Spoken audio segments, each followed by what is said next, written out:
না না, আপনার স্ত্রী যদি মারা যায় আপনি তাকে দূর থেকে দেখতে পারবেন, তাকে ধরতে পারবেন না। পক্ষান্তরে যদি কোনো স্বামী মারা যায় স্ত্রী তাকে দেখতে পারবে, ধরতে পারবে, দূর থেকে দেখতেও পারবে, ধরতেও পারবে, প্রয়োজনে গোসলও দিতে পারবে। আপনি প্রশ্ন করতে পারেন, হুজুর স্বামী মারা গেলে স্ত্রী দেখতেও পারবে, ধরতেও পারবে, কিন্তু স্ত্রী মারা গেলে স্বামী দেখতে পারবে, ধরতে পারবে না, পার্থক্যের কারণ কি? আলহামদুলিল্লাহ নাহমাদুহু ওয়া নাস্তাঈনুহু ওয়া নাস্তাগফিরুহু ওয়া নু'মিনু বিহি ওয়া নাতাওয়াক্কালু আলাইহি ওয়া নাউযু বিল্লাহি মিন শুরুরি আনফুসিনা ওয়া মিন সাইয়্যাতি আ'মালিনা। من يهده الله فلا مضل له ومن يضلله فلا هادي له ونشهد أن لا إله إلا الله وحده لا شريك له ونشهد أن سيدنا ونبينا وحبيبنا ومولانا محمدا عبده ورسوله اللهم صل على محمد وعلى آل محمد। সকলে মুহাব্বতের সাথে পড়েন, اللهم صل على محمد وعلى آل محمد كما صليت على إبراهيم وعلى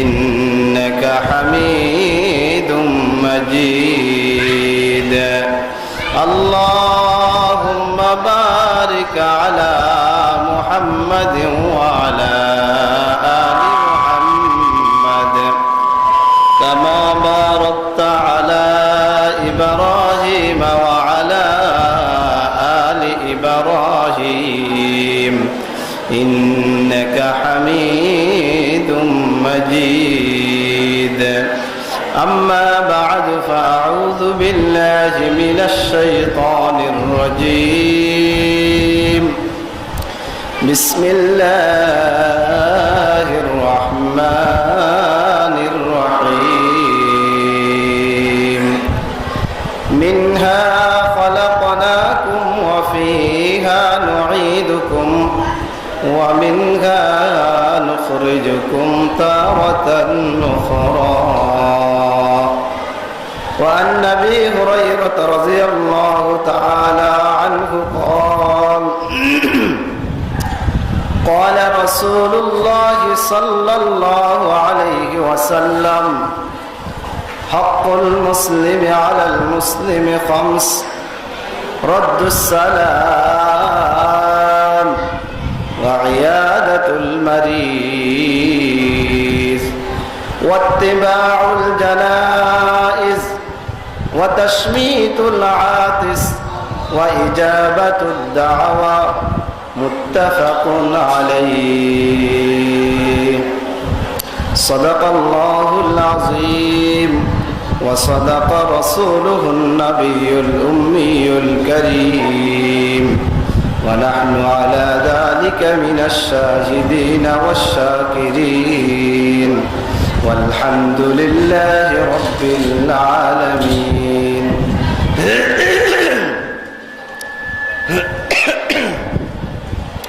সম্মানিত হাজিরিন, আল্লাহ পাক রব্বুল আলামিনের অশেষ মেহেরবানি, যিনি দয়া করে মায়া করে অত্যন্ত ভালোবেসে এলাকার হাজারো মানুষ থেকে বাছাই করে আমাদের কিছু সংখ্যক মুসলমানকে দিনই একটা মাহফিলে এসে দিনই কিছু কথাবার্তা বলা এবং শোনার তৌফিক দিয়েছেন। এই জন্য আমরা সকলে শুকরিয়া আদায় করি, সকলে প্রাণ খুলে দিল খুলে বলি আলহামদুলিল্লাহ। আসলে নেক কাজের তৌফিক সকলের হয় না। এলাকার মধ্যে অনেক লোক আছে না, আসতে পারে নাই, এটা আমাদের জন্য সৌভাগ্য, খুশকিসমতের কথা। আল্লাহ পাক আজকে আমাদেরকে এখানে আসার তৌফিক দিয়েছে। আমি এলাকার সমস্ত মুরব্বীদেরকে বলবো, এরকম মাহফিল সবসময় হয় না। আজকে আমাদের এলাকার জন্য একটা বরকতের বিষয়, আমাদের জন্য রহমত ও কল্যাণের মাহফিল এটা। আমরা সকলে অতি তাড়াতাড়ি মাহফিলে এসে উপস্থিত হয়ে যাই। অনেকে হয়তো বলতে পারেন মাইকের আওয়াজ তো শোনা যায়,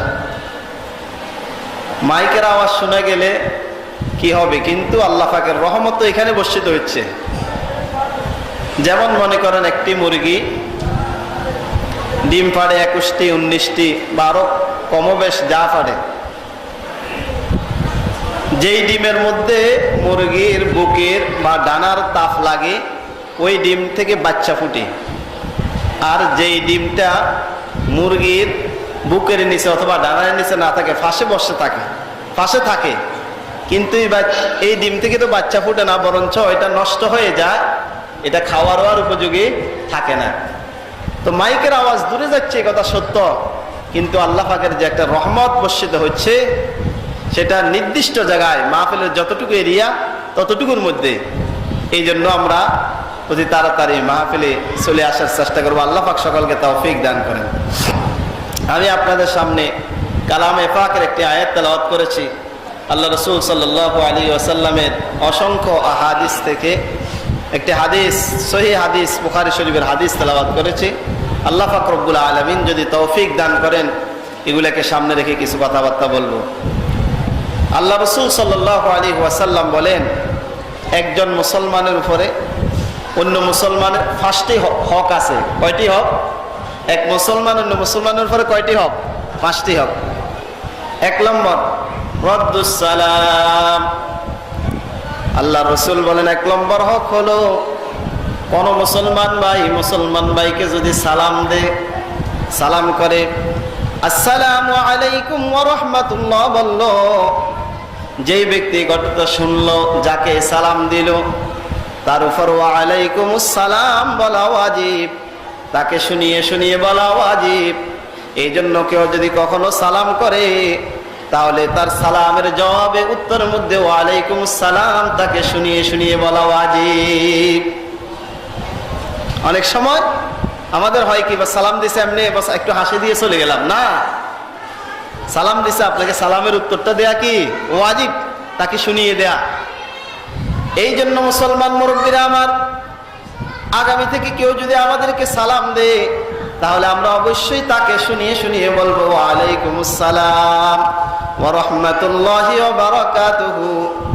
দ্বিতীয় নম্বর আল্লাহ রাসূল সাল্লাল্লাহু আলাইহি ওয়াসাল্লাম বলেন, মুসলমানের দ্বিতীয় নম্বর হক রদ্দুস সালাম ওয়া ইয়াদাতুল মারিজ। দ্বিতীয় নম্বর হক হলো অসুস্থ ব্যক্তির সেবা শুশ্রূষা করা।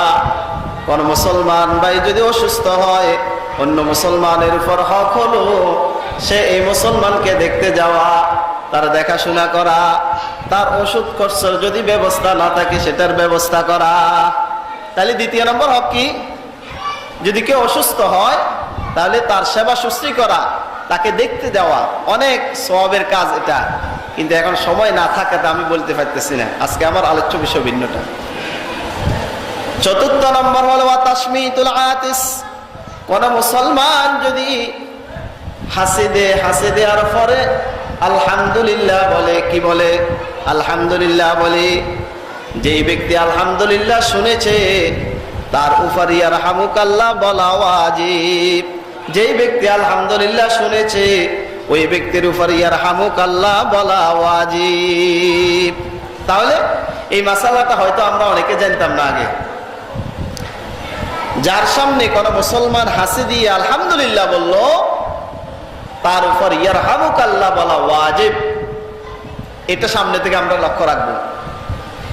এই জন্য কিতাবের মধ্যে মাসালা লেখে, যেই ব্যক্তি মাসালাটা জানে না, আলহামদুলিল্লাহ শুনলে ইয়ারহামুকাল্লাহ বলতে হয়, এই কথাটা যার জানা নাই, ওই ব্যক্তির সামনে যেন হাসি দেওয়ার পরে আলহামদুলিল্লাহ জোরে না বলে।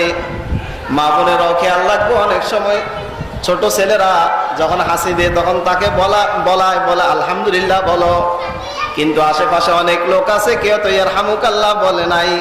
ইয়ারহামুকাল্লাহ বলতে হয় সেটাও তার জানা নাই। এই জন্য মুসলমান মুরব্বীরা আমার, কখনো যদি আমরা যদি কোনো মুসলমান আমাদের সামনে আলহামদুলিল্লাহ বলে হাসি দিয়ে অবশ্য আমরা ইয়ারহামুকাল্লাহ বলবো। যেখানের মানুষ যেখানের মুসলমান এই মাসালাটা জানে না, তার সামনে আমরা আলহামদুলিল্লাহ জোরে বলবো না। চতুর্থ নম্বর হলো ইত্তিবাউল জানায়েজ। যখন কোন মুসলমান মারা যায় অন্য মুসলমানের উপর তার জানাজার নামাজ পড়া এটা মুসলমানের হক। যখন কোন মুসলমান মারা যায় তার জানাজার নামাজ পড়া অন্য মুসলমানদের উপরে হক। পঞ্চম নম্বর হলো ইজাবাতুদ দাওয়াতি। যখন কোন মুসলমানকে দাওয়াত করে, জায়েজ দাওয়াত, সুন্নত দাওয়াত, যেই কোনো দাওয়াত নয়, ওলিমার দাওয়াত, আকিকার দাওয়াত, ওলিমার দাওয়াত, আকিকার দাওয়াত করে, জায়েজ দাওয়াত করে, না জায়েজ দাওয়াত নয়, তখন অন্য মুসলমানের জন্য এই দাওয়াতে সাড়া দেওয়া, দাওয়াতে উপস্থিত হওয়া মুসলমানের হক। যেই কোনো দাওয়াত নয়, যেগুলা না দেখানোর জন্য, মানুষকে দেখানোর জন্য করা হয় সেগুলা নয়। ওলিমার দাওয়াত, আকিকার দাওয়াত, আল্লাহর ওয়াস্তে কোনো দাওয়াত করে, তাহলে এই সমস্ত দাওয়াতের মধ্যে উপস্থিত হওয়া কি রে ওয়াজিব, অন্য মুসলমান হক। এটা মুসলমান। মাইকটা আওয়াজটা স্পষ্ট হচ্ছে না, ডাকো। এই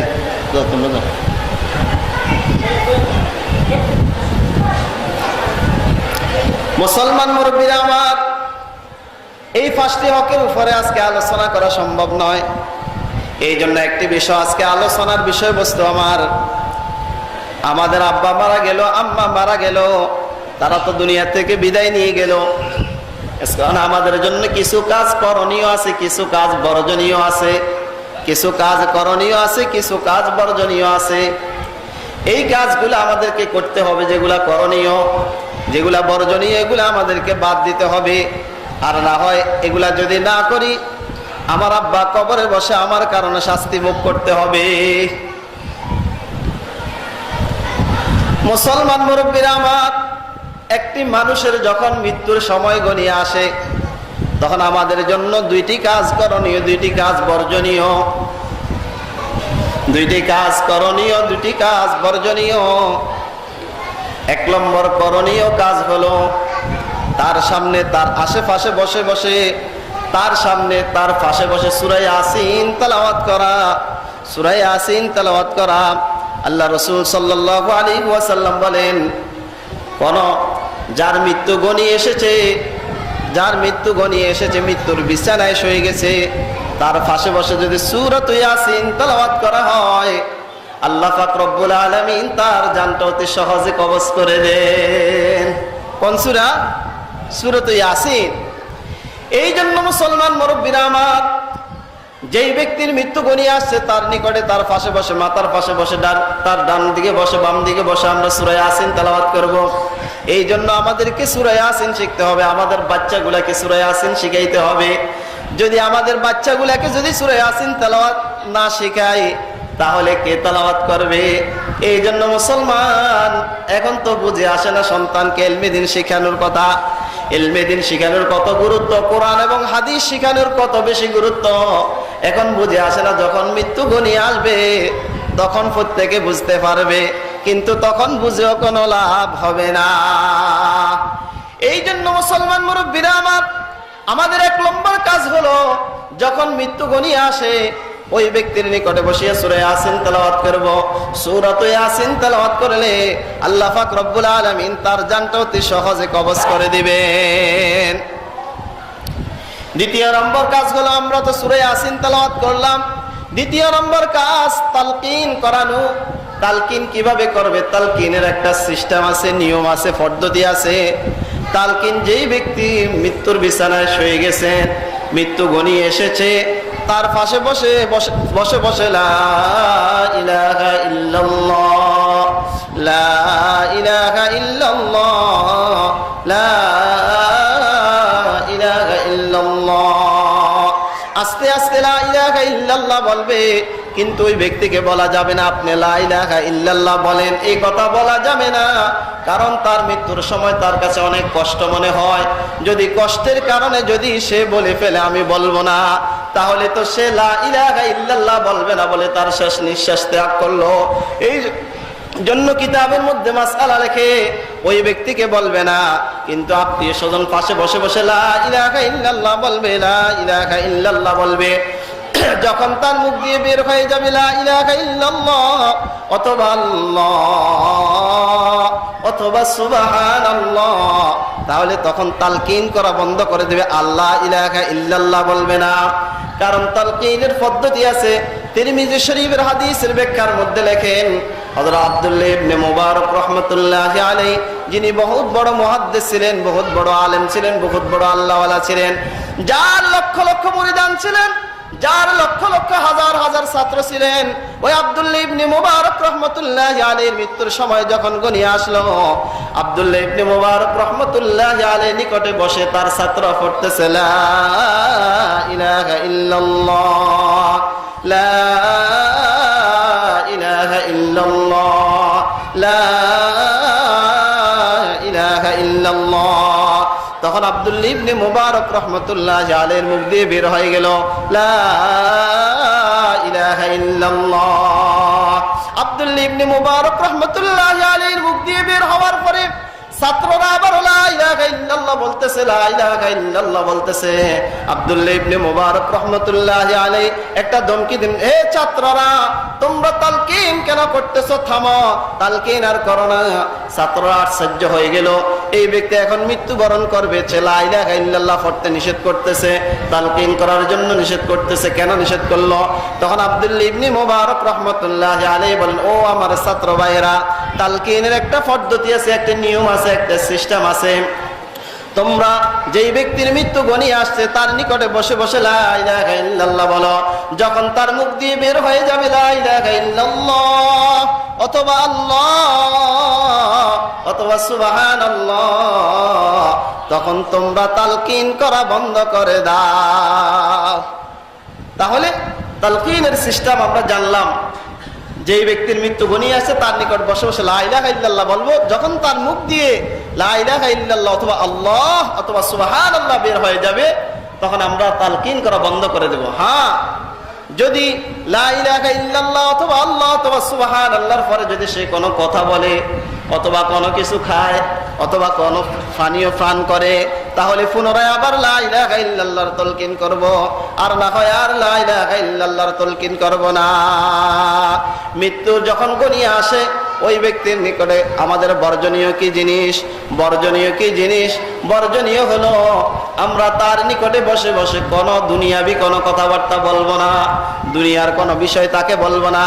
অনেক সময় যার মৃত্যু ঘনিয়ে আসছে তাকে বলা হয়, আপনার ছেলেদের নামে কয়েকটা কেস হয়েছে, আপনার ছেলেদের সম্পদ অমুক ব্যক্তি নিয়ে গিয়েছে। তখন তার কাছে চিন্তা লাগে, ফেরেশানি লাগে, দুনিয়ার জন্য ফেরেশানি নিয়ে এসে দুনিয়া থেকে বিদায় নিয়ে গেল। শেষ মুহূর্তে দুনিয়ার মহাব্বত নিয়ে দিলে দুনিয়ার মহাব্বত নিয়ে দুনিয়া থেকে বিদায় হওয়া এটা কোনো মুসলমানের জন্য ভালো কাজ নয়। এই জন্য দুনিয়াবি কোনো জিনিস, দুনিয়াবি কোনো কথাবার্তা তার সামনে বলবো না। দ্বিতীয় নম্বর, যখন গড়গড়ার হালত চালু হয়ে যায়, তখন গড়গড়ার হালত যখন চালু হয়ে যায়, আমাদের এলাকার মধ্যে নিয়ম আছে, সিস্টেম আছে। এলাকার মহিলারা, বাড়ির মহিলারা যাদের সাথে দেখা দেওয়া জায়েজ নাই, এমন সব মহিলারা তার সামনে উপস্থিত হয়ে যায়। মৃত্যুর সময় সবাই উপস্থিত থাকে। না না না না, মুসলমান, যেই সমস্ত মহিলারা বেগানা, জীবিত অবস্থা যার সাথে দেখা দেওয়া জায়েজ নাই, মৃত্যুর সময় সমস্ত মহিলারা যেন নিকটে না বসে, এটা লক্ষ্য রাখতে হবে। কারণ বেগানা মহিলারা যদি মৃত্যুর সময় ব্যক্তির নিকটে যদি বসে, ওই ব্যক্তির নিকটে যদি থাকে, তাহলে মালাকুল মউত তার জানটা কবজ করতে একটু দেরি করেন। এই দেরি করার কারণে ওই মৃত ব্যক্তির কষ্ট হয়। এই জন্য বেগানা মহিলাদেরকে পানি পান করানোর অজুহাত দিয়ে অথবা ভিন্ন কোনো অজুহাত দিয়ে কোনো বেগানা মহিলাকে কোনো পুরুষের সামনে রাখা যাবে না, কোনো মহিলার সামনে কোনো বেগানা পুরুষকে রাখা যাবে না। এই জন্য এই জিনিসটা আমাদেরকে লক্ষ্য রাখতে হবে। বেশি লক্ষ্য রাখতে হবে। এই জিনিসটা কিন্তু আমাদের এলাকার মধ্যে এটা বেশি, সব মহিলারা একত্রিত হয়ে যায়। বেগানা মহিলারা যেখানে থাকবে তার সাথে যে সমস্ত মহিলাদের সাথে দেখা দেওয়া জায়েজ নাই, এটা গুনাহ করছে। যেখানে গুনাহ হয় সেখানে আল্লাহ পাকের রহমতের ফেরেশতারা আসে না। সুতরাং তার জানটা কবজ হইতে একটু সময় লাগে, তার কষ্ট হয়। এই জন্য আমরা তার সামনে যে ব্যক্তির মৃত্যু গণিয়ে আসছে তার সামনে কোনো বেগানা মহিলা রাখবো না। যখন মৃত্যু হয়ে গেল, যখন কোনো ব্যক্তির মৃত্যু হয়ে গেল, এখন আমাদের জন্য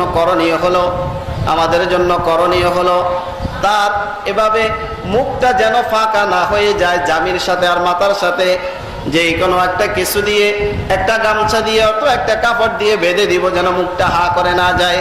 হাতগুলো এভাবে সোজা করে দিব, পাগুলা সোজা করে দিব। যদি সম্ভব হয় দোনো পায়ের বৃদ্ধা আঙ্গুলির সাথে একটা বৃদ্ধা আঙ্গুলিকে অন্য পায়ের বৃদ্ধা আঙ্গুলির সাথে একটু বেঁধে দিব, যাতে করিয়া পাগুলা বাঁকা না হয়, যাতে করিয়া তার পাগুলা বাঁকা না হয়ে যায়। চক্ষুগুলা যদি খুলে যায় তাহলে চক্ষুগুলা একটু আস্তে করে বন্ধ করে দেব। এরপর মুসলমান দেরি না করে আমাদের কাজ হলো তাকে গোসল করানো, কাফন দাফনের ব্যবস্থা করা। গোসল করাইলে কি লাভ? ও মুসলমান, আজকে আমরা মনে করি গোসল করাবে, এলাকার মধ্যে অমুক ব্যক্তি গোসল করাবে, সে সবসময় গোসল করায়, তাকে কিছু টাকা পয়সা দিয়ে দিব, সে গোসল করায়। না না মুসলমান, গোসল করানো যে কত ফজিলত, গোসল করানোর যে কত ফজিলত আল্লাহর রাসূল সাল্লাল্লাহু আলাইহি ওয়াসাল্লাম হাদিসে পাকের মধ্যে ইরশাদ করেন, ও মুসলমান, গোসল করানোর হকদার কে? সবচাইতে হকদার গোসল করানোর তার নিকটতম আত্মীয় স্বজন। যে ব্যক্তি মারা গেল তাকে গোসল করানোর জিম্মাদারি তার নিকটতম আত্মীয় স্বজন, কারণ এটাই তার জন্য শেষ খেদমত। আর জিন্দিগিতে কখনো বাপের খেদমত, ভাইয়ের খেদমত, মায়ের খেদমত করার সুযোগ নাই। এই জন্য নিকটতম আত্মীয় স্বজনের জন্য দরকার তাকে গোসল করানো। কোন মুসলমান যদি মুসলমানকে গোসল করায় তাহলে কি লাভ, কি ফজিলত? বিশ্ব নবীজি সরকার দো জাহান নবী মুহাম্মদুর রাসূলুল্লাহ সাল্লাল্লাহু আলাইহি ওয়াসাল্লাম বলেন, ক্বালা রাসূলুল্লাহ সাল্লাল্লাহু আলাইহি ওয়াসাল্লাম, মান গাসসালা মাইতান খারাজা মিন যুনুবিহি কায়াউমিন ওয়ালাদাতুহু উম্মুহু। আল্লাহর রাসূল বলেন, কোন ব্যক্তি যদি কোন মুসলমান ভাইকে, কোন মুসলমান মৃত ভাইকে যদি গোসল করায়, আল্লাহ পাক রব্বুল আলামিন তার গুনাহগুলো এমন ভাবে মাফ করে দেন, কোন একটা নবজাতক শিশু যেভাবে নিষ্পাপ হয়ে তার গুনাহমুক্ত হয়ে মায়ের পেট থেকে ভূমিষ্ঠ হয়, যেদিন মায়ের পেট থেকে ভূমিষ্ঠ হয় তার কোনো গুনাহ থাকে না। আল্লাহ রাসূল বলেন, মুসলমানকে গোসল করানোর দ্বারায় আল্লাহ পাক রব্বুল আলামিন তাকে গুনাহ থেকে এভাবে নিষ্পাপ করে দিবেন। কত বড় ফজিলতের কথা! গোসল করাইলে আল্লাহ পাক রব্বুল আলামিন তার জিন্দেগীর সমস্ত গুনাহ খাতা মাফ করে দিবেন, গুনাহ থেকে পবিত্র করে দিবেন। অন্য হাদিসের মধ্যে এসেছে, ক্বালা রাসূলুল্লাহ সাল্লাল্লাহু আলাইহি ওয়াসাল্লাম, মান গাসসালা মাইতান ফাকাতামা আলাইহি কুতিবা লাহু গুফিরা লাহু 40 কবীরা।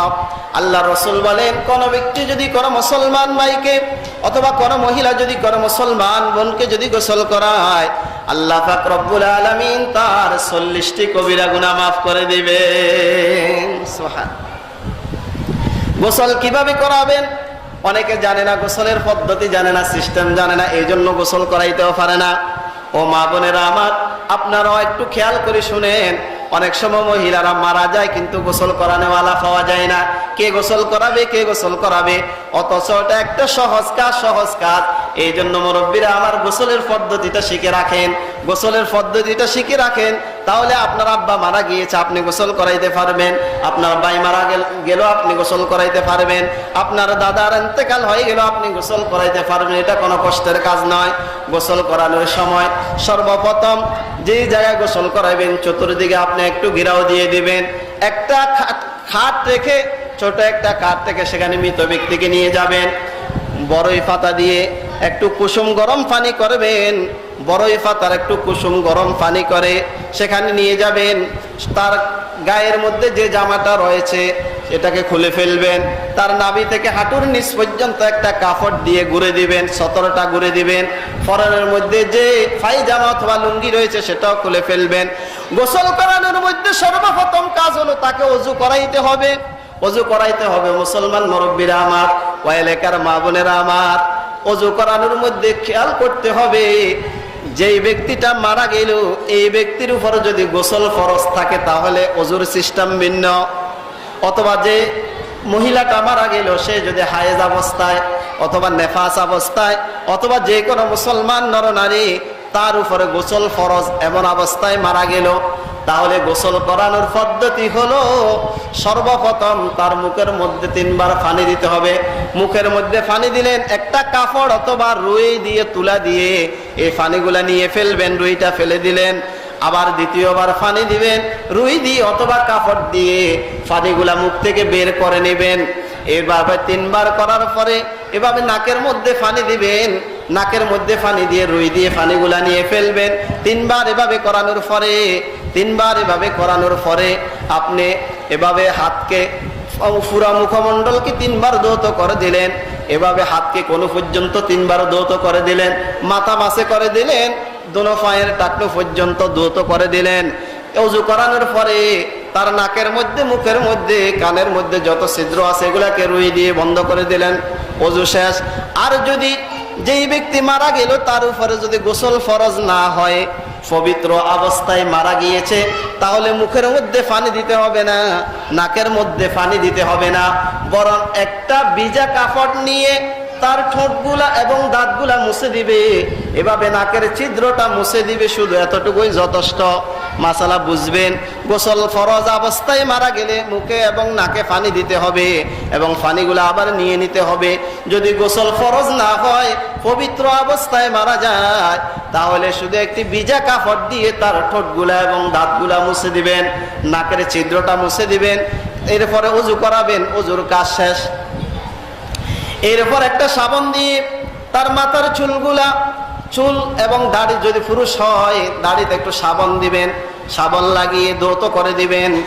ওই মৃত ব্যক্তিটাকে বাম কাঁধে শোয়ায়ে তার উপরে, ডান কাঁধের উপরে, ডান পার্শ্বের উপরে মাথা থেকে পাও পর্যন্ত 3 বার পানি এমন ভাবে ডালবেন যেন বাম পাশ পর্যন্ত পৌঁছে যায়।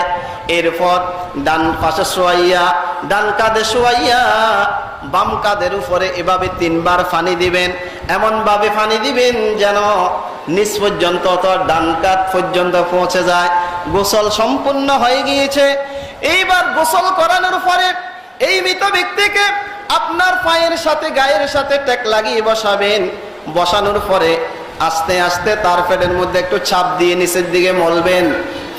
চাপ দিয়ে নিচের দিকে মলার পরে যদি তার প্রস্রাবের রাস্তা অথবা পায়খানার রাস্তায় কোনো নাফাকি বের হয়, তাহলে সেটাকে পানি দিয়ে ধৌত করে দিবেন। এটার কারণে দ্বিতীয়বার ওযু করাইতে হবে না, গোসল করাইতে হবে না। মৃত ব্যক্তিকে গোসল আর ওযুর পরে যদি তার কোনো নাফাকি বের হয়, এটার দ্বারা তার ওযু গোসল ভাঙ্গে না। তাহলে গোসল সম্পূর্ণ হয়ে গেল। এখন আপনি কি করবেন? তাকে বাস একটা নেকড়া দিয়ে মুছে নেবেন। এরপর একটা কথা বাকি থাকি গিয়েছে, সেটা হলো সর্বপ্রথম তাকে ঢিলা করাতে হবে, ঢিলা কুলুপ করাইতে হবে। ওযুর আগে সর্বপ্রথম কি করতে হবে? ঢিলা করাইতে হবে। ওই আপনার হাতের মধ্যে একটা কাগজ পেঁচিয়ে, কাপড় পেঁচিয়ে এভাবে তাকে ঢিলা করাই দিলেন, মাটি দিয়ে অথবা কাপড় দিয়ে, টিস্যু দিয়ে ঢিলা করাই দিলেন। ঢিলা করানোর পরে ওযু, এরপরে গোসলের পরে আপনি এভাবে গাটা মুছিয়ে এখন আপনি কাফন পরিধান করাইবেন। কাফনের কাপড় কিভাবে রাখবেন?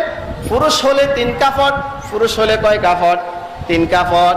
মহিলা হইলে 5 কাপড়, পুরুষ হইলে 3 কাপড়। সর্বপ্রথম যেটাকে চাদর বলা হয়, লেফাফা, এই চাদরটা বিছাইবেন। এই চাদরটা যেই মানুষটা মারা গেল তার থেকে 4 গিরা লম্বা হবে, মাথার দিকে 2 গিরা লম্বা, পায়ের দিকে 2 গিরা লম্বা। এই চাদরটা সর্বপ্রথম বিছাইবেন। এরপরে এজার যেটাকে লুঙ্গি বলা হয়, এই এজারটা বিছাইবেন। এরপর 3 নম্বর হলো জামা বিছাইবেন। জামাটার মধ্যে কোনো কলার থাকবে না, হাতা থাকবে না। এভাবে জামা হবে গরদান থেকে হাঁটুর নিচ পর্যন্ত। গরদানের দিক দিয়ে একটু কেটে দিবেন যেন মাথাটা বাইর করা যায়। মাথাটা বাইর করা যায়, এই জামাটা উপরের দিক থেকে একটু বড়ে দিবেন, বিছাইবেন। এরপরে ওই মুসলমান মৃত ব্যক্তিটাকে কাফনের কাপড়ের উপরে এভাবে বিছাইবেন। কাফনের কাপড়ের উপরে রাখার পরে উপরের দিকে মাথার দিকে যে কাপড়টা, জামার যে অংশটা এদিকে বটে রাখলেন, এই কাপড়টাকে আপনি তার পায়ের দিকে টেনে দিবেন। এখন তার শরীরের মধ্যে সতর ঢাকার জন্য যে কাপড়টা ছিল এটাকে সরিয়ে দিবেন। নিয়ে পরে এরপরে আপনি কি করবেন, তার মাথার মধ্যে এভাবে দাড়ির মধ্যে পুরা শরীরের মধ্যে আতর মেখে দিবেন, আতর লাগিয়ে দিবেন। এবং এরপরে কাজ হলো সিজদার যত জায়গা আছে, কোফাল, হাতের দুই হাতের তালু, নাকের মধ্যে, এভাবে হাঁটুর মধ্যে, এভাবে দুই পায়ের আঙ্গুলের মাথার মধ্যে কাফুর লাগিয়ে দিবেন, কাফুর। এরপরে আপনি এখন কাফন পরান। দ্বিতীয় কাপড় যেটা ছিল এজার বলা হয়, দ্বিতীয় কাপড় যেটাকে এজার বলা হয়, এখন এটাকে সর্বপ্রথম বাম পাশ, এরপরে ডান পাশ তোলেন। এরপরে চাদর যেটা, সেটার বাম পাশ, ডান পাশ, এরপরে ডান পাশ তোলেন। এরপরে মাথার দিকে একটি বান, কোমরের দিকে একটি বান, পায়ের দিকে একটি বান। আপনি কাপড় ফরানো শেষ। এই কাফন ফরাইলে কি লাভ, এটাকে আমরা সাধারণ বিষয় মনে করি। ক্বালা রাসূলুল্লাহ সাল্লাল্লাহু আলাইহি ওয়াসাল্লাম, মান কাফানা মাইয়িতান কাসাবুল্লাহু মিন হুলালিল জান্নাহ। আল্লাহ রাসূল সাল্লাল্লাহু আলাইহি ওয়াসাল্লাম বলেন, যেই ব্যক্তি কোন মুসলমান ভাইকে কাফনের কাপড় পরিধান করাইলো, আল্লাহ পাক রব্বুল আলামিন তাকে জান্নাতের কাপড় পরিধান করাইবেন। সুবহানাল্লাহ। অন্য হাদিসের মধ্যে এসেছে, ওয়ামান কাফানা মাইয়িতান কাসাহুল্লাহু মিন সুনদুসিন ওয়াস্তাবরাকিল জান্নাহ। যেই ব্যক্তি কোন মুসলমান মৃত ভাইকে কাফনের কাপড় পরিধান করাইবে, আল্লাহ পাক রব্বুল আলামিন তাকে জান্নাতের কারুকার্য খচিত এমব্রয়ডারি করা, কাজ করা রেশমি কাপড় পরিধান করাইবেন। সুবহানাল্লাহ। আরো একটি হাদিস আছে এই ব্যাপারে। ক্বালা রাসূলুল্লাহ সাল্লাল্লাহু আলাইহি ওয়াসাল্লাম, মান কাফানা মাইয়িতান কানা লাহু বিকুল্লি শাওয়াতিন মিনহু হাসানা। যেই ব্যক্তি কোন মুসলমান মৃত ভাইকে কাফনের কাপড় পরিধান করাইলো, ওই মৃত ভাইয়ের শরীরের মধ্যে, ওই মৃত ভাইয়ের শরীরের মধ্যে যত ফসম রয়েছে, আল্লাহ পাক রব্বুল আলামিন প্রত্যেক ফসমের বিনিময়ে তাকে এক একটি হাসানা দান করবেন। তাহলে কত লাভ! এই জন্য যদি কোন ব্যক্তি যদি জান্নাতের পোশাক পরিধান করতে চায়, তাহলে তার জন্য উচিত দুনিয়াতে কোন মুসলমানকে কাফনের কাপড় পরিধান করাইবেন। তাহলে এটা কি আমাদের কি লাভের বিষয় না ক্ষতির বিষয়? এই জন্য হিম্মত করেন, আমার আব্বা মারা গেছে আমি গোসল দিব, আমার আব্বা মারা গেছে, আমার ভাই মারা গেছে আমি কাফন দিব। যদি না পারি আস্তে আস্তে শিখবো, যে এই কাজটা জানে তার সাথে থাকে, আমিও একটু কাজে শরীক হব। তাহলে আল্লাহ পাক রব্বুল আলামিন আমাকেও সে সওয়াব দান করবেন। সুবহানাল্লাহ। কবর খনন করলে কি লাভ? কবর খনন করলে কি লাভ ও মুসলমান, এটাকেও আমরা সাধারণ বিষয় মনে করি। ক্বালা রাসূলুল্লাহ সাল্লাল্লাহু আলাইহি ওয়াসাল্লাম, মান হাফারা কবরান ইয়ারাহুল্লাহু তাআলা বানাল্লাহু লাহু বাইতান ফিল জান্নাহ। আল্লাহর নবী, বিশ্ব নবী, সরকারে দো জাহান নবী মুহাম্মদুর রাসূলুল্লাহ সাল্লাল্লাহু আলাইহি ওয়াসাল্লাম বলেন, যে ব্যক্তি কোন মুসলমান ভাইয়ের জন্য একটি কবর খনন করে দিল, আল্লাহ পাক রব্বুল আলামিন তার জন্য জান্নাতের মধ্যে বাড়ি নির্মাণ করে দিবে। ওয়া ইন মাতা ফি ইয়াউমিহি গুফিরা লাহু। আর যদি ওই দিন যদি ওই ব্যক্তি মারা যায়, আল্লাহ পাক রব্বুল আলামিন তাকে ক্ষমা করে দিবেন। সুবহানাল্লাহ। লাভ না ক্ষতি? অন্য হাদিসের মধ্যে এসেছে, ক্বালা রাসূলুল্লাহ সাল্লাল্লাহু আলাইহি ওয়াসাল্লাম, মান হাফারা লিমাইয়িতিন কবরান উজরিয়া মিনাল আজরি কাআজরি মাসকানিন আসকানাহু ইলা ইয়াউমিল কিয়ামাহ। বিশ্ব নবীজি বলেন, ও আমার উম্মত, তুমি যদি তোমার কোন মুসলমান ভাইয়ের জন্য একটি কবর খনন করো, ফাআজান্নাহু, এরপরে কবর খনন করার পরে নিজ হাতে এই মৃত ব্যক্তিকে কবরের মধ্যে রাখলা এবং নিজেই মাটি দিলা, আল্লাহ পাক রব্বুল আলামিন তোমাকে কেমন সওয়াব দান করবে। তুমি যদি একটি ঘর বানাও আর এই ঘরটা যদি কিয়ামত পর্যন্ত থাকে এবং অসহায় গরিব যারা আছে এদেরকে থাকার জন্য দেওয়া, আর এরা যদি কিয়ামত পর্যন্ত এখানে বসবাস করে, যত সওয়াব পাবে একজন ভাইয়ের জন্য একটি কবর খনন করে তাকে কবরে রেখে মাটি দেওয়ার কারণে আল্লাহ পাক তোমাকে সে সওয়াব দান করবে। কত বড় ফজিলতের কথা, কত বড় ফজিলতের। এখন জানাজার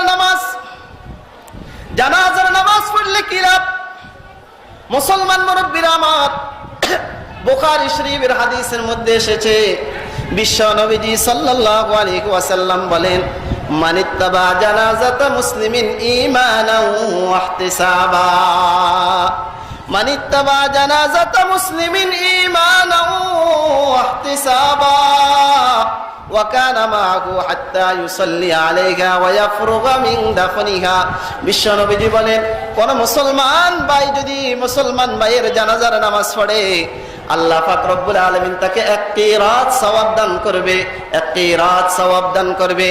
আর কোন ব্যক্তি যদি নামাজ পড়ে এবং দাফনের কাজেও শরীক থাকে, মাটিও দে, তাহলে আল্লাহ পাক রব্বুল আলামিন তাকে 2 কিরাত সওয়াব দান করবেন। এক কিরাত কাকে বলে? হাদিসের মধ্যে এসেছে, ওয়াকুল্লু কিরাতিম মিসলু উহুদিন, ওয়াকুল্লু কিরাতিম মিসলু উহুদিন। এক কিরাত হলো উহুদ পাহাড়ের ন্যায়। এই হাদিসের ব্যাখ্যার মধ্যে লেখেন, উহুদ পাহাড়টা হলো 4 থেকে 6 কিলোমিটার বড়, 6 কিলোমিটার লম্বা। এই উহুদ পাহাড় পরিমাণ যদি স্বর্ণ হয়ে যায়, আর এই এত বেশি স্বর্ণ যদি আল্লাহর রাস্তায় দান করে দে, যে সওয়াব আল্লাহ পাক রব্বুল আলামিন তাকে দেবে, কোন মুসলমান ভাইয়ের জানাজা পড়ার কারণে আল্লাহ পাক রব্বুল আলামিন তাকে এমন সওয়াব দান করবে। আর কোন ভাই যদি দাফন কাজেও শরীক থাকে, তাহলে আরো একটি উহুদ পাহাড় পরিমাণ সওয়াব দিবেন। অর্থাৎ যেই ব্যক্তি জানাজাও পড়লো, দাফন কাজেও শরীক থাকলো, আল্লাহ পাক রব্বুল আলামিন তাকে 2 কিরাত সওয়াব দান করবেন, 2টি উহুদ পাহাড় পরিমাণ স্বর্ণরূপা দান করার সওয়াব দান করবেন। হযরত আবু হুরায়রা রাদিয়াল্লাহু তাআলা আনহু যখন এই হাদিস বর্ণনা করলেন, হযরত আব্দুল্লাহ ইবনে ওমর রাদিয়াল্লাহু তাআলা আনহু বলেন, ও আবু হুরায়রা, কেন এতদিন এই হাদিস বললা না? এত দেরিতে কেন এই হাদিস বর্ণনা করলা? আমি তো অনেক মুসলমান ভাইয়ের জানাজায় শরীক হয়েছি, কিন্তু দাফন কাজে শরীক হয় নাই। আমার তো এই সওয়াবের, এই আমলের এই সওয়াবের কথা জানা ছিল না। আমি তো অনেক কিরাত থেকে বঞ্চিত হয়ে গিয়েছি। যদি আরো আগে যদি এই হাদিসটা বলতা, তাহলে আমি আরো অনেক সওয়াব লাভ করতে পারতাম। তাহলে আজকে থেকে আমরা কোন মুসলমান যদি মারা যায়, মুসলমানের জানাজা পড়বো না? ইনশাআল্লাহ পড়বো, ইনশাআল্লাহ জানাজাও পড়বো, দাফন কাজেও শরীক থাকবো। কত সওয়াব পেয়ে গেলাম। উহুদ পাহাড় পরিমাণের স্বর্ণর মালিক আমি হব না, দান করো আমার পক্ষে সম্ভব না। কিন্তু ছোট্ট একটা আমল 10 মিনিট 15 মিনিটের কারণে আল্লাহ পাক রব্বুল আলামিনের পক্ষ থেকে উহুদ পাহাড় পরিমাণ স্বর্ণ তার রাস্তায় দান করার সওয়াব পেয়ে গেলাম। সুবহানাল্লাহ।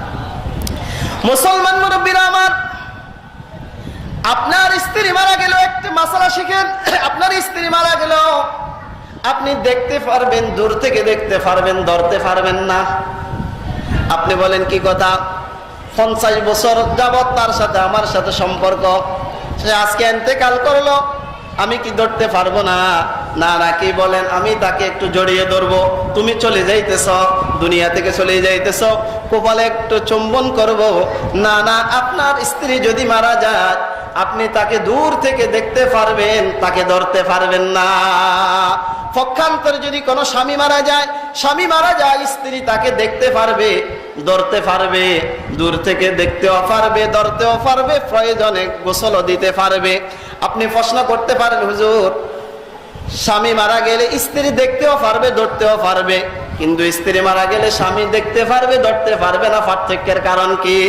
মুসলমান মুরব্বীরা আমার, কোন মহিলার স্বামী যখন মারা যায়, ওই মহিলার বিবাহ বন্ধন শেষ হয় না, 4 মাস 10 দিন পর্যন্ত ইদ্যত পালন করতে হয়।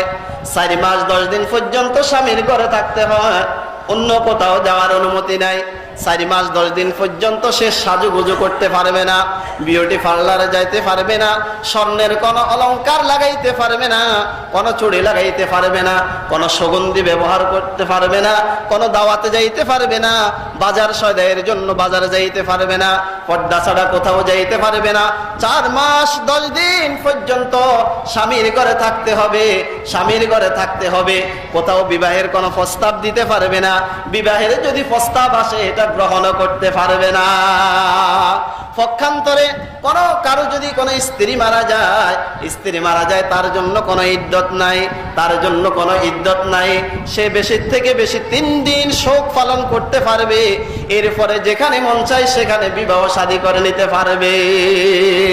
এই জন্য মাসালা হলো কারো যদি স্ত্রী মারা যায় সে দেখতে পারবে কিন্তু ধরতে পারবে না, স্বামী মারা গেলে দেখতেও পারবে ধরতেও পারবে। আমরা অনেকেই মাসালা মনে আগে জানতাম না, এখন থেকে জানিনি, আমল করব। মুসলমান মুরব্বীরা আমার, এখন জানাজার নামাজের মধ্যে তাকবীর ফরজ। ও মুসলমান মুরব্বীরা আমার, আমরা নামাজ পড়ি, নামাজের মধ্যে সর্বপ্রথম তাকবীর, যেটাকে তাকবীরে তাহরিমা বলা হয়, সর্বপ্রথম তাকবীর আল্লাহু আকবার বলে নামাজে শরীক হওয়া। এই সর্বপ্রথম তাকবীরটা হলো তাকবীর ফরজ, এটা বলতে হয়। কোন ব্যক্তি যদি তাকবীর না বলে, শুধু হুজুর আল্লাহু আকবার বলছে, সে শুধু হাত বাঁধলো, তার নামাজ হবে না। তাকবীরে তাহরিমা ফরজ। এভাবে জানাজার নামাজের মধ্যে 4 তাকবীর ফরজ। কয় তাকবীর? 4 তাকবীর ফরজ। সর্বপ্রথম তাকবীর বলবে, আপনি হাত উঠাবেন, ইমাম সাহেব যখন আল্লাহু আকবার বলবে আপনিও আল্লাহু আকবার বলে হাত বাঁধবেন, আল্লাহু আকবার বলে হাত বেঁধে সানা পড়বেন, সুবহানাকাল্লাহুম্মা ওয়া বিহামদিকা ওয়া তাবারাকা ইসমুকা ওয়া তাআলা জাদ্দুকা ওয়া জাল্লা সানাউকা ওয়া লা ইলাহা গায়রুক। নামাজের সানা আর জানাজার সানার মধ্যে বেশ কম, শুধু এতটুকু, ওয়া জাল্লা সানাউকা। দ্বিতীয় তাকবীর যখন হবে, হাত উঠানো লাগবে না, হাত না উঠিয়ে হাত বাঁধা থাকবে, হাত ছাড়তে হবে না, উঠাতে হবে না। ঈদের নামাজের তাকবীর জানাজার নামাজের তাকবীরের মধ্যে পার্থক্য হলো ওটা। ঈদের নামাজের তাকবীরগুলোর মধ্যে হাত উঠাইতে হয়, জানাজার মধ্যে হাত উঠাইতে হয় না। দ্বিতীয় তাকবীর যখন হয়ে গেল, দরুদ ইব্রাহিম পড়বেন, যেই দরুদটা আমরা নামাজের মধ্যে পড়ি। তৃতীয় তাকবীরের পরে দোয়া পড়তে হয়, যদি বালেগ পুরুষ অথবা মহিলা হয়, কোন দোয়া? আল্লাহুম্মা গফিরলি হাইয়িনা, যেই দোয়াটা আছে এই দোয়াটা আপনাকে আদায় করতে হবে। আর যদি না বালেগ পুরুষ হয়, তাহলে আল্লাহুম্মা জাআলহু লানা ফারাতান ওয়া জাআলহু লানা আজরান ওয়া যুখরান ওয়া জাআলহু লানা শাফিআন ওয়া মুশাফফাআ। আর যদি নাবালেগ মহিলা হয়, নাবালেগ মেয়ে হয়, তাহলে আপনাকে পড়তে হবে আল্লাহুম্মা জাআলহা লানা ফারাতান ওয়া জাআলহা লানা আজরান ওয়া যুখরান ওয়া জাআলহা লানা শাফিআতান ওয়া মুশাফফাআ। তাহলে তৃতীয় তাকবীরের পরে দোয়া। চতুর্থ তাকবীর যখন হয়ে যাবে, চতুর্থ তাকবীর দিবেন। চতুর্থ তাকবীরের পরে এখন সালাম ফিরানো। অনেকে প্রশ্ন করে, হুজুর সালাম তো ফিরাইলাম, হাত কখন ছাড়বো?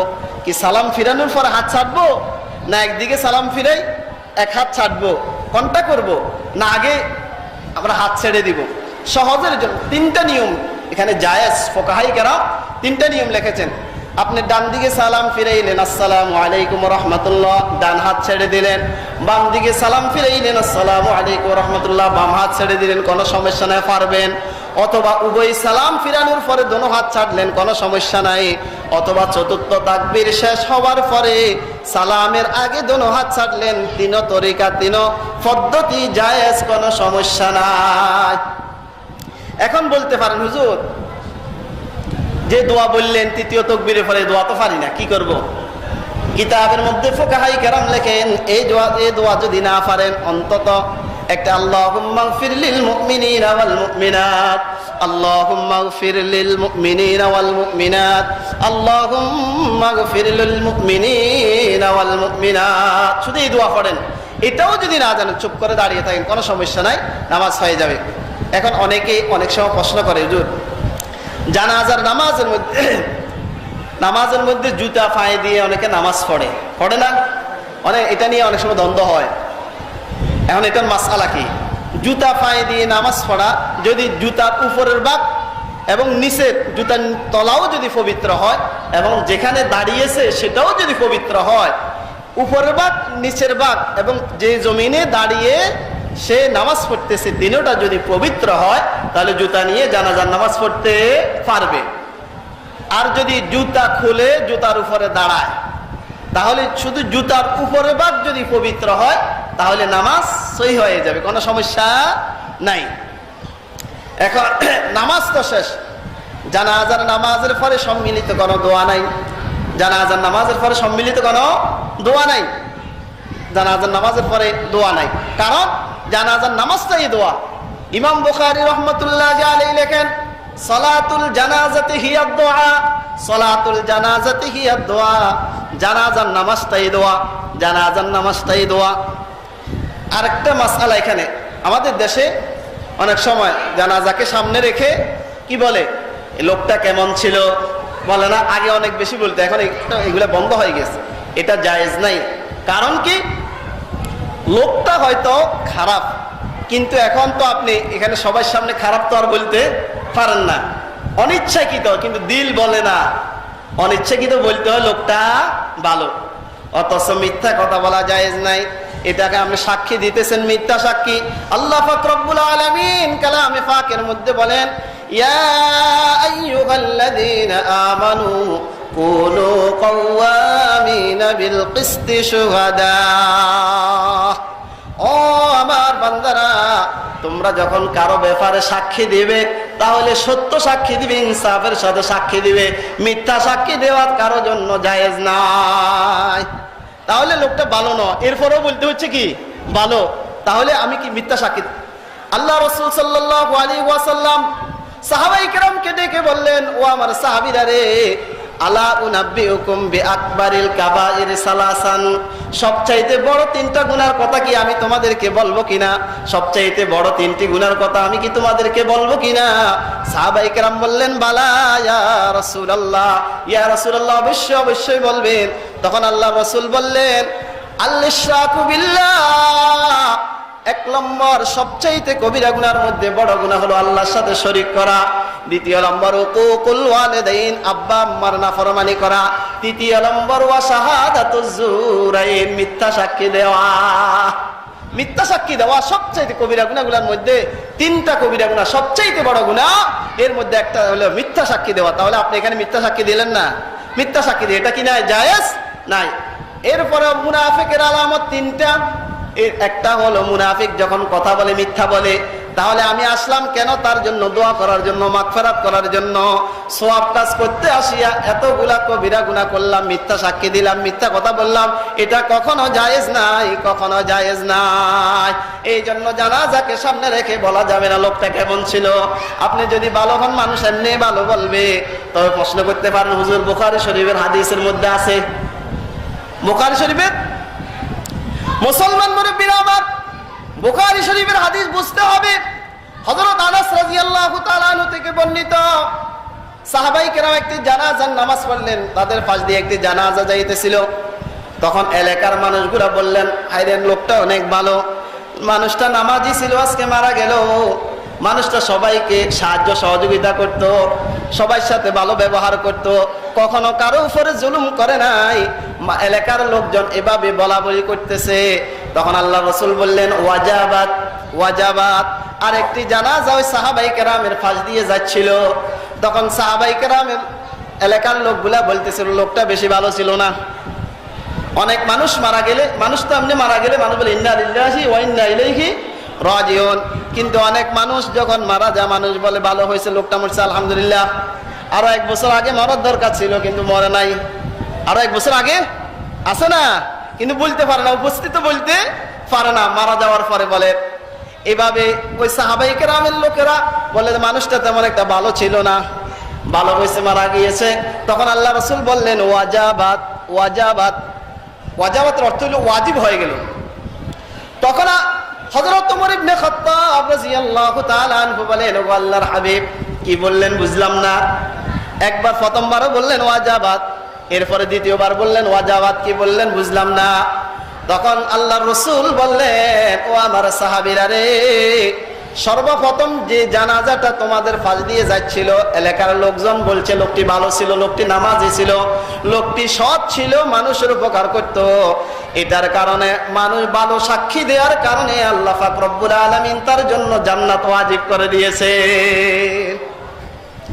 এরপর দ্বিতীয় জানাজা যখন এই লোকদের পাশ দিয়ে যাচ্ছিল, তখন মানুষ বলা বলি করতে লাগলো লোকটা তেমন ভালো ছিল না, লোকটা সুদখোর ঘুষখোর জুলুমবাজ ছিল, মানুষকে ঠকাইতো, মানুষের উপর জুলুম করতো, অত্যাচার করতো, নামাজ পড়তো না, ব্যভিচার করতো। মানুষের এই খারাপ সাক্ষীর কারণে আল্লাহ পাক রব্বুল আলামিন তার জন্য জাহান্নাম ওয়াজিব করে দিয়েছেন। এই জন্য মুসলমান, তাহলে আমরা যেটা লোকটা কেমন এটা নয়, হাদিসের উদ্দেশ্য এটা নয়। কোন একটা মানুষ মারা যাওয়ার পরে এলাকার মানুষ যেটা বলে, দিল থেকে যেটা বাইর হয়, লোকটা যদি ভালো বলে, এলাকার মানুষ যদি লোকটাকে ভালো বলিয়া বলা বলি করে, মানুষের সাক্ষীর কারণে আল্লাহ পাক রব্বুল আলামিন ওই মৃত ব্যক্তিকে মাফ করে দেন। আর লোকটা যদি খারাপ হয়, আপনি যতই বলেন কিন্তু দিল থেকে ভালো বলবে না, মুখ দিয়ে খারাপ বের হয়ে যাবে। এই খারাপ বের হওয়ার কারণে, মানুষের খারাপ সাক্ষীর কারণে আল্লাহ পাক ওই লোকের জন্য জাহান্নাম ওয়াজিব করে দেন। তাহলে আপনি জিন্দেগিকে সুন্দর করেন, আপনার জিন্দেগি সুন্দর করেন, তাহলে ইনশাআল্লাহ মানুষ ভালো বলবে, আপনার জন্য জান্নাত হবে। লোকটা কেমন ছিল এটা জিজ্ঞেস করার প্রয়োজন নাই। এরপর আরেকটি মাসালা, গায়েবানা জানাজা। গায়েবানা জানাজা চলতে থাকে আমাদের দেশের মধ্যে।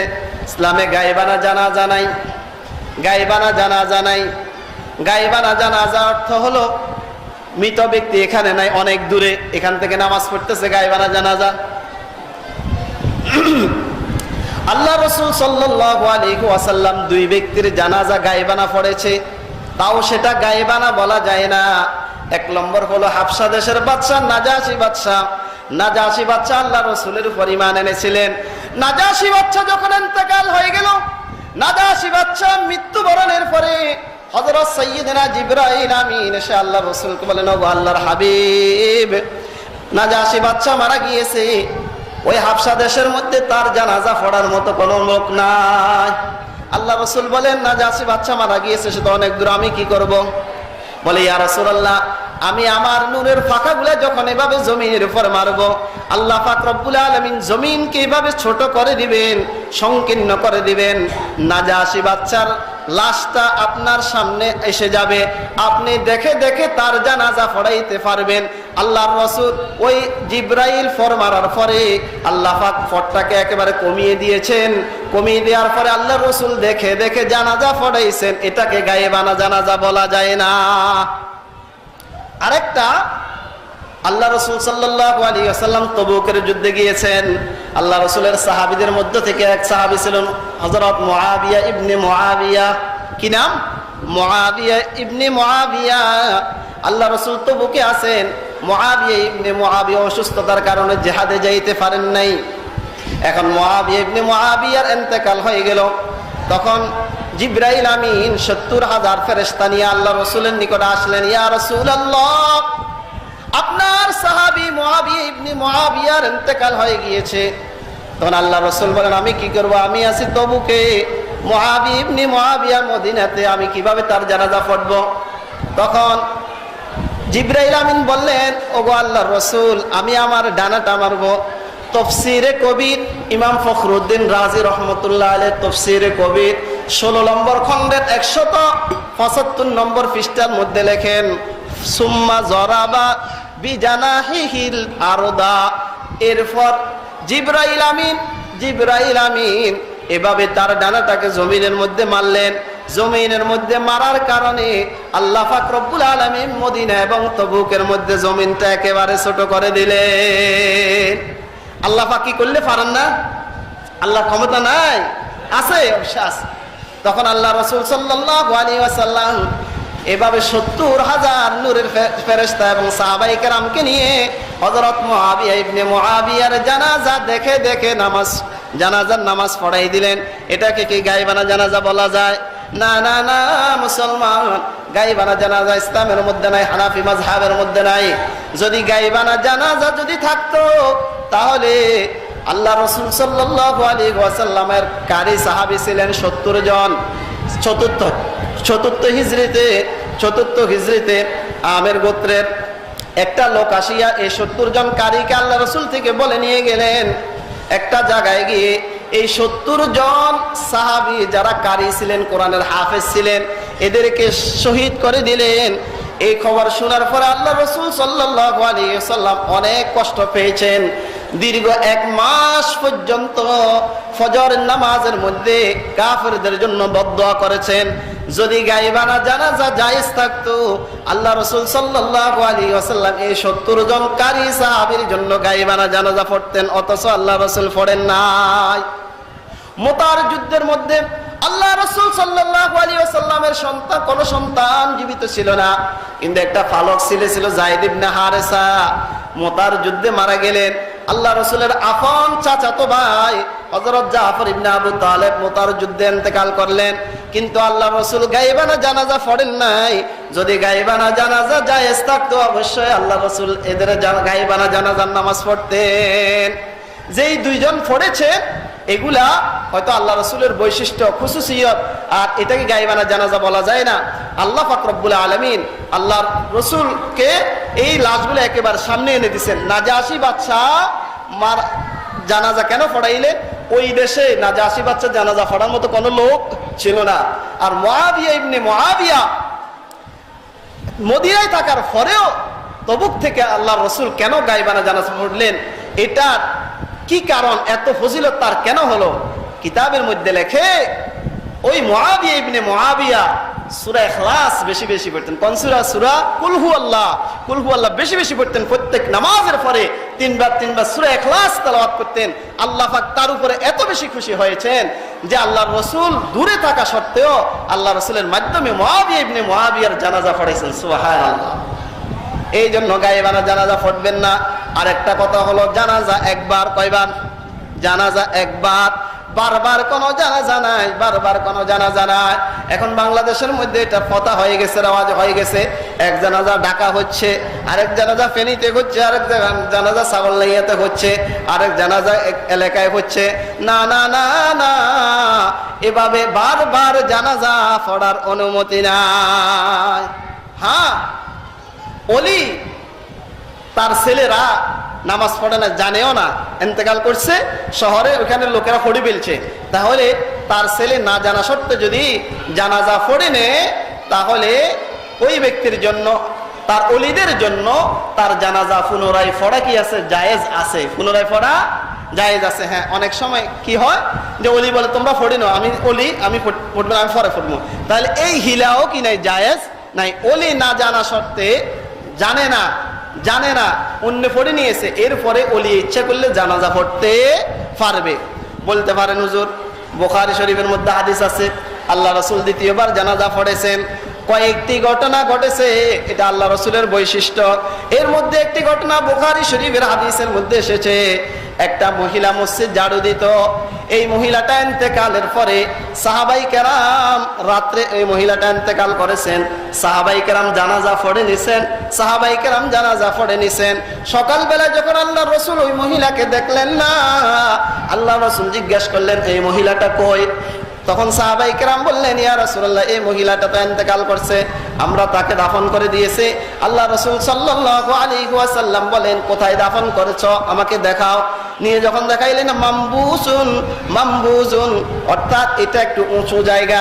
এই জন্য হাদিস দ্বারা বোঝা যায় মানুষ যখন মারা যায় কবরটাকে একটু উঁচু করে দিবে, বেশি উঁচু না, একটু উঁচু করে দিবে। তখন আল্লাহ রাসূল সাল্লাল্লাহু আলাইহি ওয়াসাল্লাম পুনরায় তার কবরের পাশে গিয়ে তার উপরে জানাজার নামাজ পড়লেন। কেন পড়েছেন?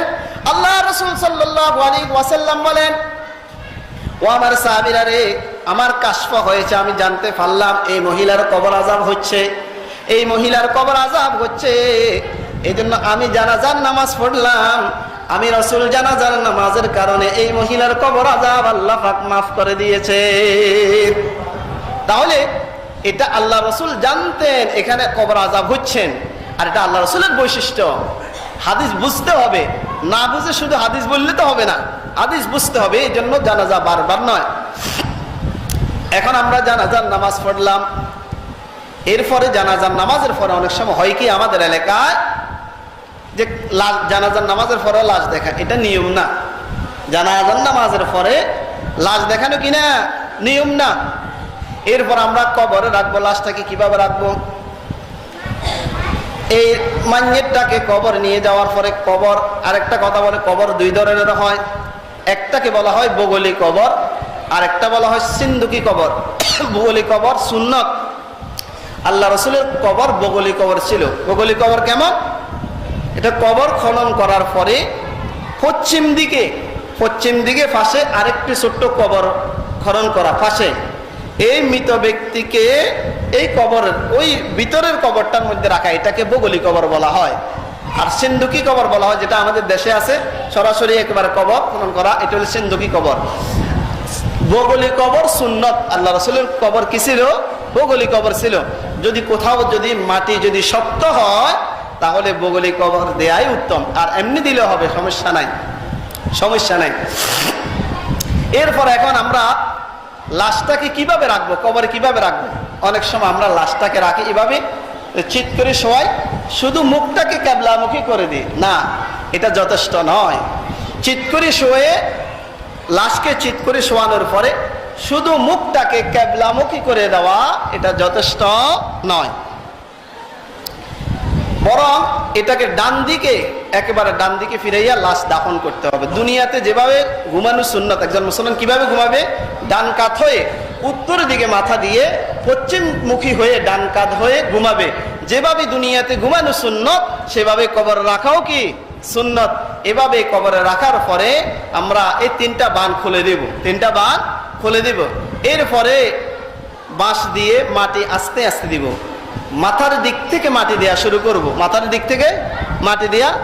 করবো। লাশকে রাখার সময় বিসমিল্লাহি ওয়া আলা মিল্লাতে রাসূলিল্লাহ পড়ে লাশকে রাখবো।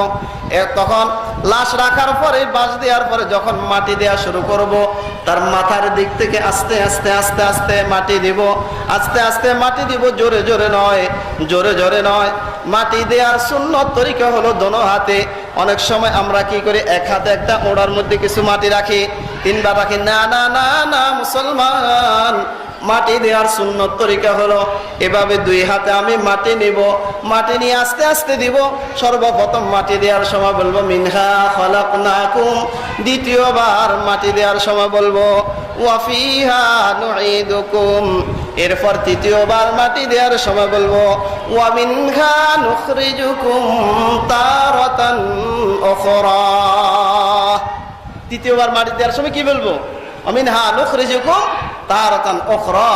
এখন মাটি দেয়া সম্পূর্ণ হলো। এখন কথা হলো, মাটি দেওয়ার পরে আমাদের দেশে একটি কাজ করেন মুসলমান মুরব্বীরা, আমার খুব খেয়াল করেন, একটা কাজ করে। সে কাজটা কি? মাটি দেওয়ার পরে চারি কোণে 4টি বাঁশ গাড়ায়, মধ্যখানে একটা দে। 4 জন হুজুর এটাকে 4টায় ধরে। একজন সূরা কাফিরুন পড়ে, কুল ইয়া আইয়ুহাল কাফিরুন, আরেকজন সূরা ইখলাস পড়ে, আরেকজন সূরা ফালাক পড়ে, আরেকজন সূরা নাস পড়ে।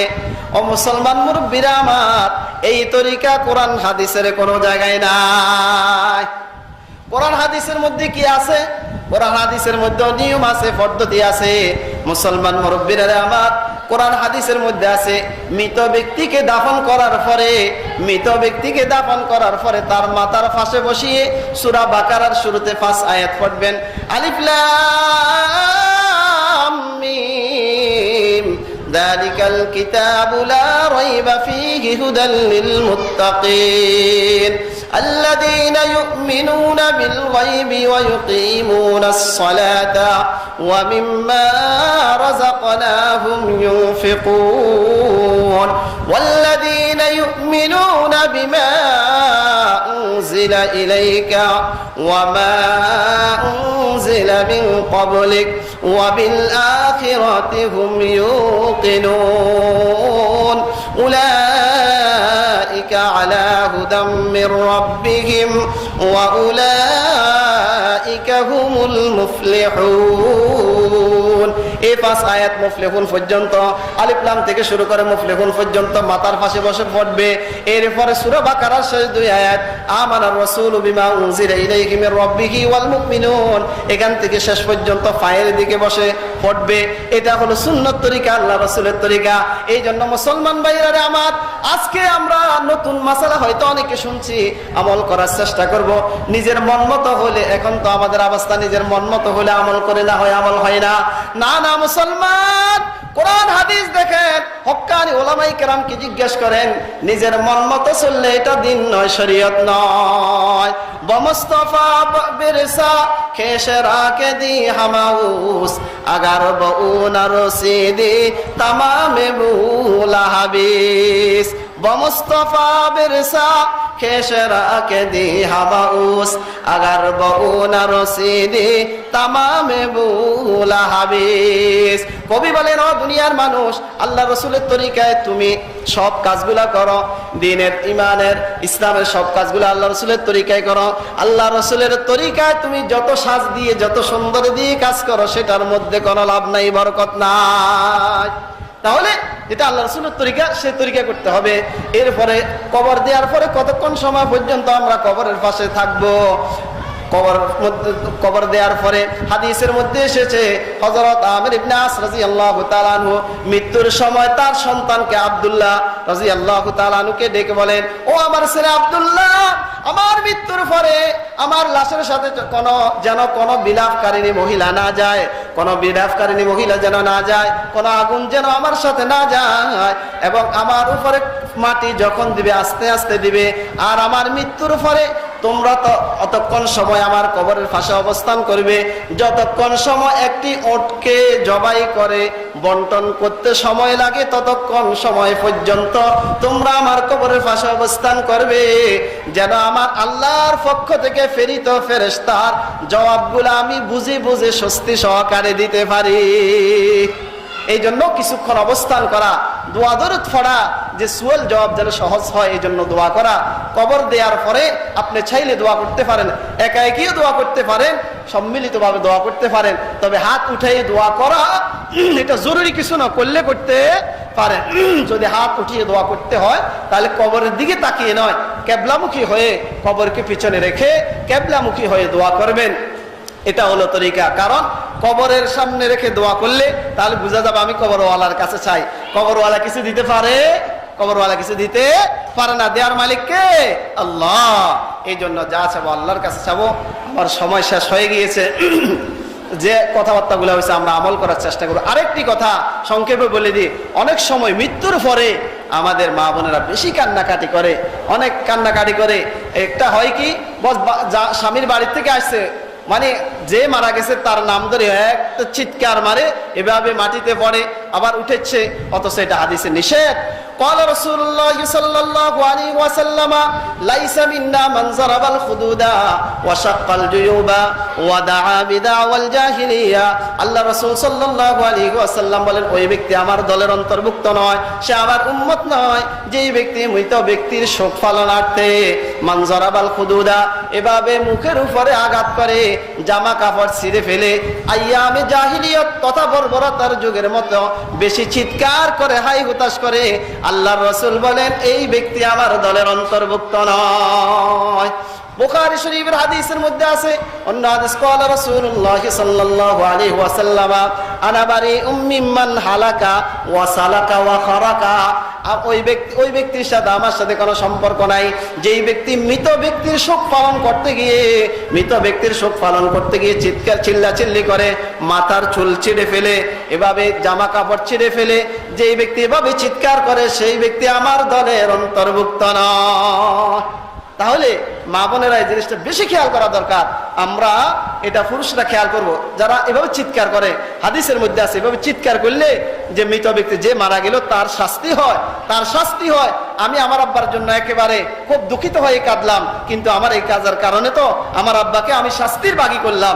এই জন্য হ্যাঁ, চোখের পানি ফুটতে পারে, কাঁদা নিষেধ নয়, চোখের পানি ফুটবে, তবে চিল্লাচিল্লি হবে না। বিভিন্ন শব্দ নিয়ে আমরা চিৎকার করি। যাই হোক, সময় শেষ হয়ে গিয়েছে। যে সমস্ত কথাবার্তাগুলো আলোচনা হয়েছে আমরা বুঝে যে মানার চেষ্টা করব, না জানলে উলামায়ে কেরাম থেকে জেনে নেব। আল্লাহ পাক রব্বুল আলামিন আমাদের সকলকে আমল করার তৌফিক দান করেন। ওমা তৌফিক ইল্লা বিল্লাহ ওয়া আখির দাওয়ানা আলহামদুলিল্লাহি রাব্বিল আলামিন। আসসালামু আলাইকুম ওয়া রাহমাতুল্লাহি ওয়া বারাকাতুহু।